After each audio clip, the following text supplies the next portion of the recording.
Merci, professeur. Donc, nous allons appeler le professeur Eloumou pour sa présentation. Professeur Eloumou, qui est praticien hospitalier, déjà, nous l'a dit tout à l'heure, à l'hôpital gynéco-pédiatrique de Douala. Professeur agrégé d'hépato-gastro-entérologie à la faculté de médecine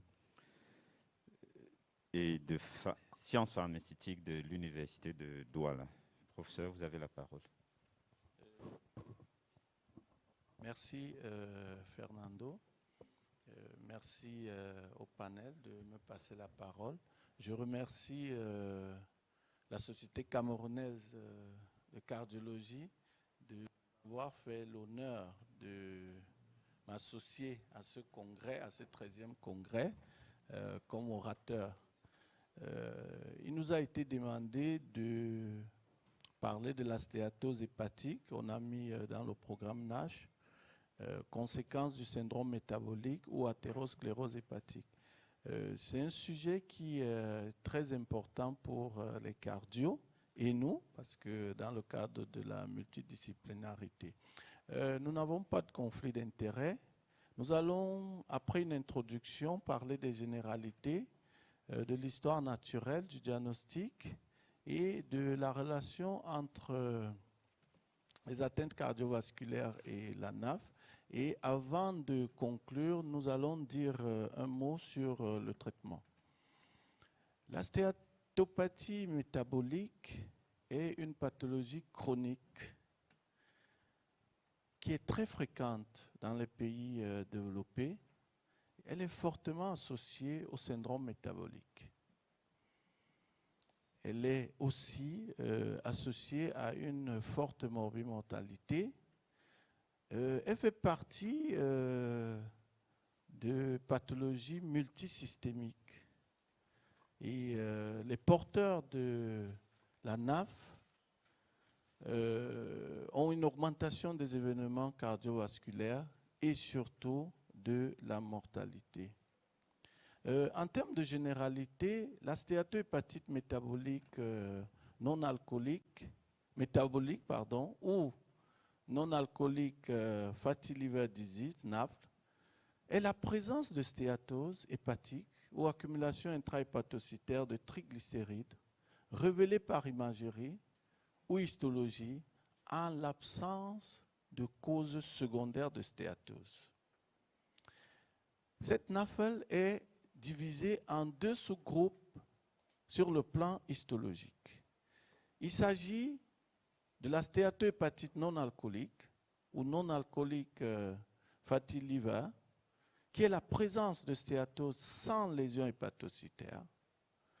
Il s'agit aussi de la stéatose hépatite non-alcoolique ou non-alcoolique stéatohépatitis, qui est la présence de stéatose hépatique avec inflammation et lésion des hépatocytes à type de ballonisation, avec ou pas la présence de corps de Mallory ou sans fibrose.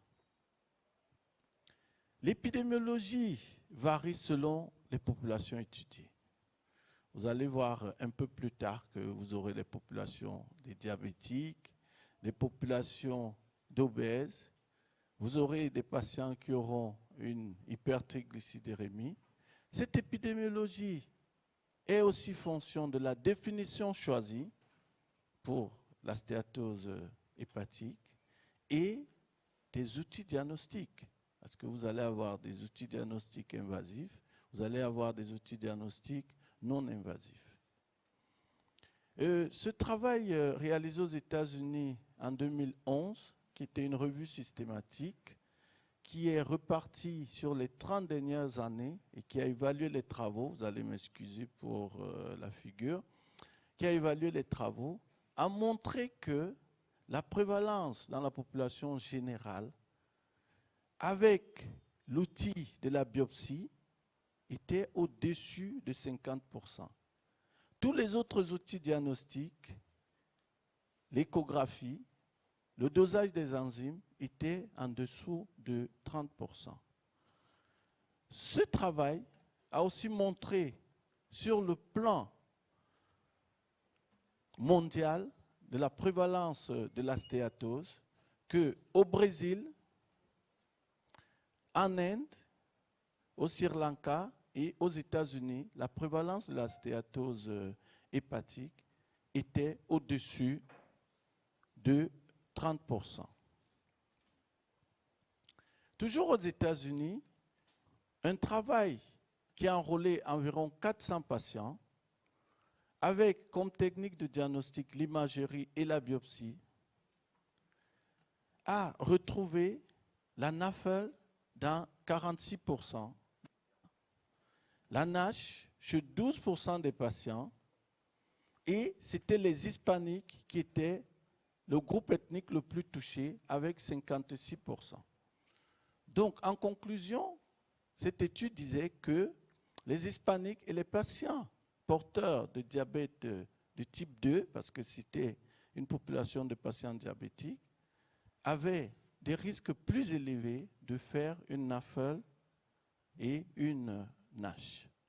Plus près de nous et plus récemment au Burkina Faso, ils ont recherché la stéatose hépatique métabolique liée à l'obésité chez l'adulte burkinabé chez 142 patients porteurs d'un syndrome métabolique sur une étude longitudinale transversale avec la recherche de la stéatose par deux méthodes diagnostiques. Il s'agissait ici de l'élastométrie et de l'échographie hépatique. On retrouvait donc 71% de stéatose hépatique par l'échographie et 40% par l'élastométrie. Il faut noter que le sexe féminin était associé à un risque de stéatose à l'échographie. Assis et collaborateurs en Côte d'Ivoire dans une étude multicentrique sur 117 patients qui recherchaient les facteurs de risque métabolique associés à la NASH dans une population noire africaine, a retrouvé 3 facteurs de risque. Il s'agissait du diabète de type 2, de l'hypertriglycédérémie et de l'obésité tronculaire. La physiopathologie de la stéatose ou des stéatopathies métaboliques est très complexe. Il s'agit ici de l'accumulation des acides gras libres avec production de triglycérides qui va entraîner un choc avec un stress oxydatif, une sécrétion de cytokines pro-inflammatoires, ce qui va faire une inflammation, et la fibrose, puis la stéatose qui se constitue associée à cette fibrose.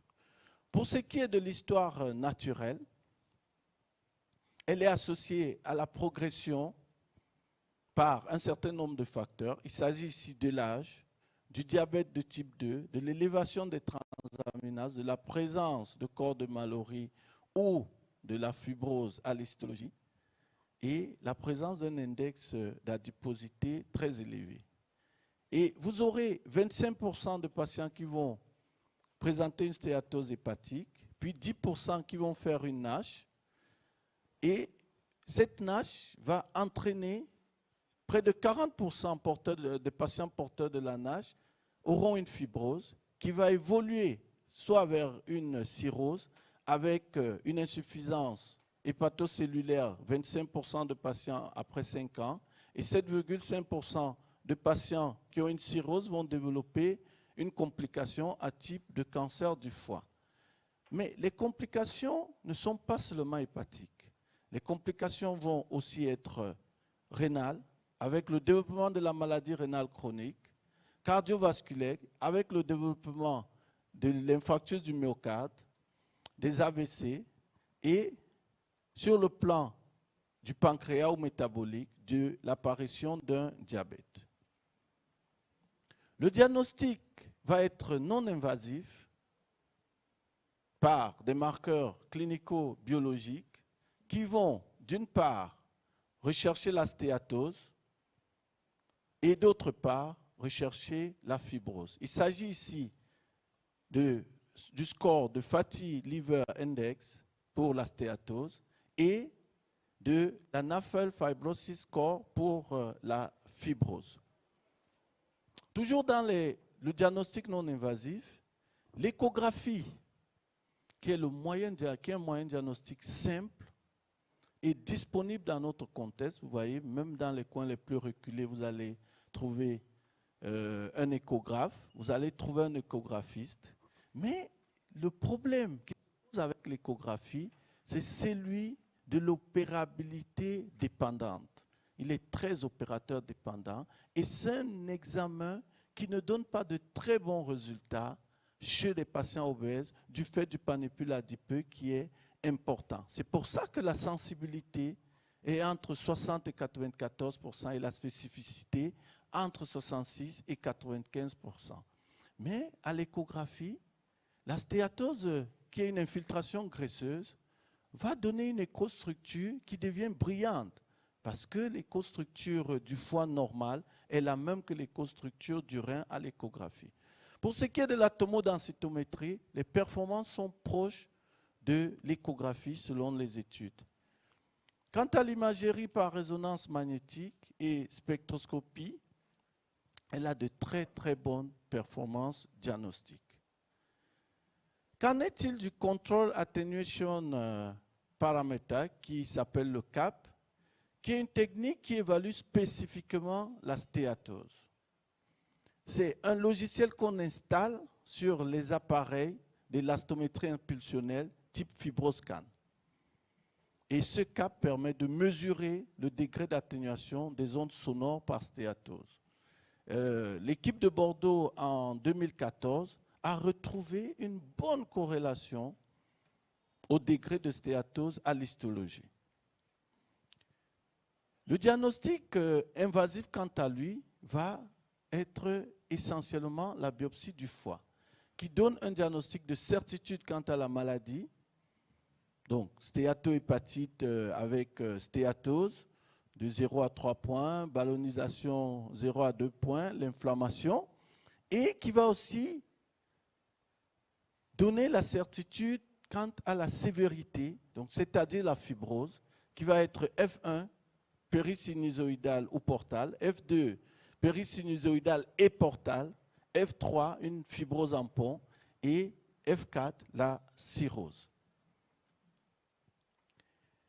Qu'en est-il de la NAFLD et des atteintes cardiovasculaires?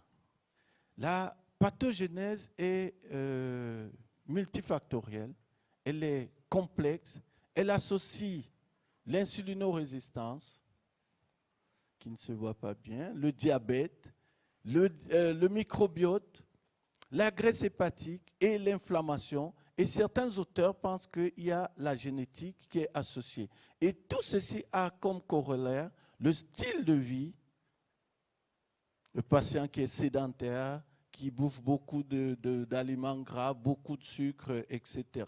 Ce sont tous ces facteurs qui vont contribuer pour l'installation des atteintes cardiovasculaires et hépatiques, notamment la NAFLD. Les événements, les études ont montré que la NAFLD et la survenue des événements cardiovasculaires étaient fortement associés au rôle des enzymes du foie, notamment les transaminases et les gamma-GT. Mais c'est beaucoup plus les transaminases qui ont été mises en avant. Et cette corrélation entre élévation des transaminases et augmentation de la mortalité est liée à des événements cardiovasculaires. Ça a été montré dans plusieurs études. Et il existe cette relation. Cette étude réalisée en Italie en 2007 sur les patients qui avaient une NAFLD et on recherchait des facteurs de risque indépendants associés aux événements cardiovasculaires chez les malades diabétiques de type 2, on a retrouvé 384 événements cardiovasculaires, parmi lesquels 219 cas de maladies coronariennes non mortelles, 151 infarctus du myocarde, 44 AVC ischémiques et 121 décès suite à des problèmes cardiovasculaires. On me demande d'aller vite. Et ces autres tableaux qui montrent des études, notamment autrichiennes, qui retrouvaient une augmentation de la mortalité causée par des avec des facteurs de risque indépendants à la survenue des événements cardiovasculaires.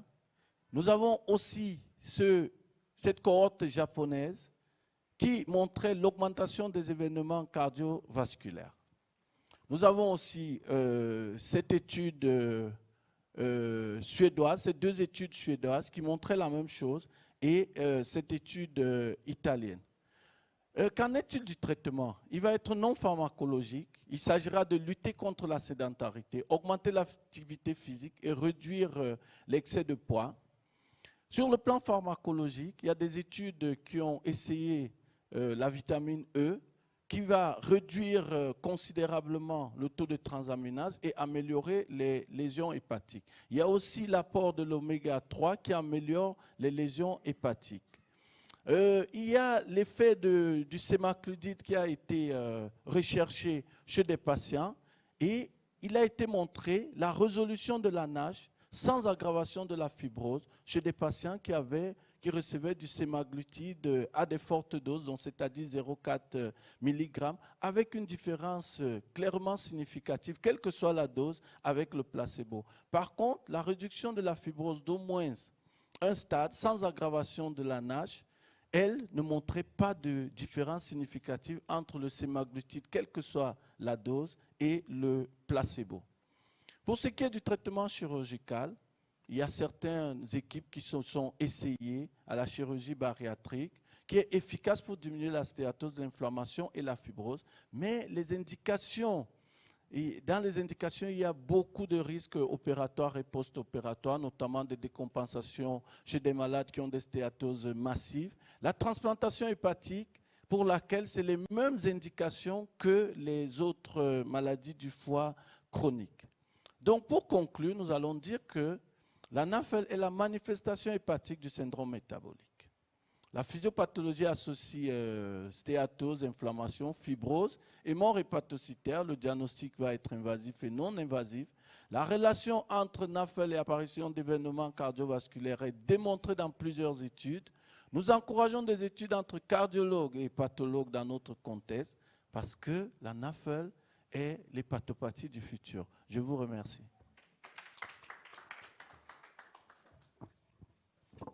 Merci beaucoup, professeur, pour cette belle présentation. Vraiment, c'est regrettable qu'il n'y ait pas de monde dans cette salle parce que moi, je pense qu'au cours des congrès, ce qui sort un peu de nos spécialités, c'est ça, nous devons participer pour être au courant des nouveautés et ce qui influence de loin, entre griffes, notre profession ou bien notre spécialité. Merci beaucoup, professeur. On va réserver les questions à la suite des présentations. Merci beaucoup.